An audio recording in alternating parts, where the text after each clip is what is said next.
करूंगा, बक्स खुलेगा 1 2 and 3।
आपको गोटे बाक्स देखे राइट सर से गोटे बाक्स आपको देखे राइट उसके चारों तरफ हमने घूमा ऊपर नीचे आगे पीछे सब मैंने दिखाया राइट सर उस बक्स में बाहर जाने की कोई रास्ता है नहीं आपके अभी आपके सामने इस बक्स के अंदर भी हम लोग ने सब देखा। अब मैंने इस जादू को दिखाने जा रहा हूँ, इसका नाम है द इल्यूजन बक्स। अब एक चोर को हम बुलाएंगे जिसका नाम है चार्ल्स शोबराफ, बहुत बड़ा चोर है, वो आएगा आपके सामने, हम करेंगे जादू इल्यूजन बक्स का।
सर एकदम अच्छे से बैठिएगा, उसको छोड़िएगा नहीं राइट यस नहीं छोड़िएगा सर आपने जिस चोर को बंद किया है वो उसके अंदर है ना, उठा के देख लीजिए, उठा के एक बार देखिए सर, उठा के देख लीजिए एक बार पक्ष से उठा के देख लीजिए और फिर कीजिए वो जो चोर ऐसे उठा के देखिए। नहीं सर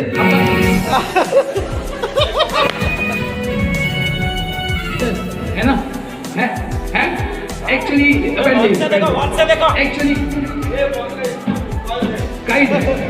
लेकिन सर चार्ल्स शोबराफ तो एक जादूगर था ना, वो अपने जादू के जरिए वहां तक गायब हो गए। चार्ल्स शोबराफ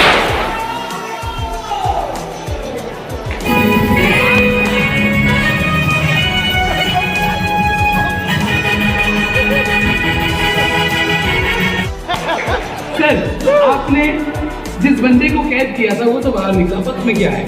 बक्स खाली हो गया, उठा के देखिए। अबे माल काउंट को थी ना भीतर खाली हो गया, अब पीछे आ जाइए। अब मैं जैसे 3 काउंट करूंगा बक्स खुलेगा 1 2 and 3।